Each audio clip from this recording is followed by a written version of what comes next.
ನೋಡಿ ಫ್ರೆಂಡ್ಸ್, ಇದು ನಮ್ಮದು ಕಾರೊಂದು ಪವರ್ ವಿಂಡೋದು ಸ್ವಿಚ್ ಇದೆ. ಇದು ಅಪ್ ಡೌನ್ ಆಗ್ತಾಯಿಲ್ಲ.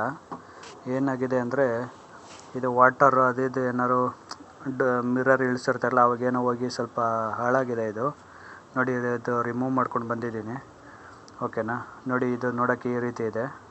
ಇದು ಕ್ಯಾಪ್ ಓಪನ್ ಮಾಡೋಣ. ಓಕೆನಾ. ನೋಡಿ, ಇದು ಕ್ಯಾಪ್ ಓಪನ್ ಮಾಡಿದ್ರೆ ಒಳಗೆ ಒಂದು ರಬ್ಬರ್ ಪ್ಯಾಡ್ ಇದೆ.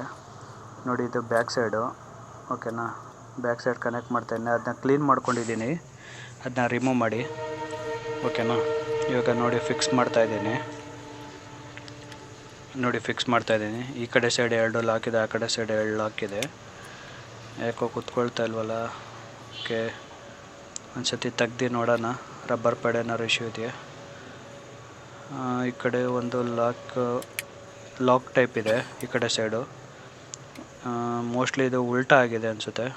ನೋಡಿ ಫ್ರೆಂಡ್ಸ್, ಇದನ್ನ ರಬ್ಬರ್ ಪ್ಯಾಡು ಉಲ್ಟಾ ಆಗಿದೆ. ಓಕೆನಾ. ಇದು ಉಲ್ಟಾ ಆಗಿದೆ. ಓಕೆನಾ. ಇಲ್ಲಿ ಒಂದು ಗ್ರೂ ಇದೆ, ಗ್ರೂವಲ್ಲಿ ಹಾಕಿ ಫಿಕ್ಸ್ ಮಾಡ್ತಾಯಿದ್ದೀನಿ. ಓಕೆನಾ. ಅದೇನಿಲ್ಲ, ನಾವು WD-40 ಸ್ವಲ್ಪ ಕ್ಲೀನ್ ಮಾಡಿದ್ರೆ ಓಪನ್ ಮಾಡಿ ಅದು ವರ್ಕ್ ಆಗುತ್ತೆ.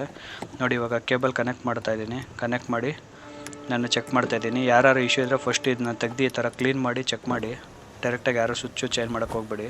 ನೋಡಿ, ಇದು ವರ್ಕ್ ಆಗ್ತಾಯಿದೆ. ನೋಡಿ ಡೌನ್ ಆಗ್ತಾಯಿದೆ. ನೋಡಿ, ಇವಾಗ ಅಪ್ ಮಾಡ್ತೀನಿ. ನೋಡಿ, ಅಪ್ ಆಗ್ತಾಯಿದೆ. ನೋಡಿ, ಏನಾದ್ರು ಸ್ವಿಚ್ಚು ಇಶ್ಯೂ ಇದ್ದರೆ ಫಸ್ಟು ತೆಗ್ದು ಕ್ಲೀನ್ ಮಾಡಿ ಫ್ರೆಂಡ್ಸ್. ಧನ್ಯವಾದಗಳು.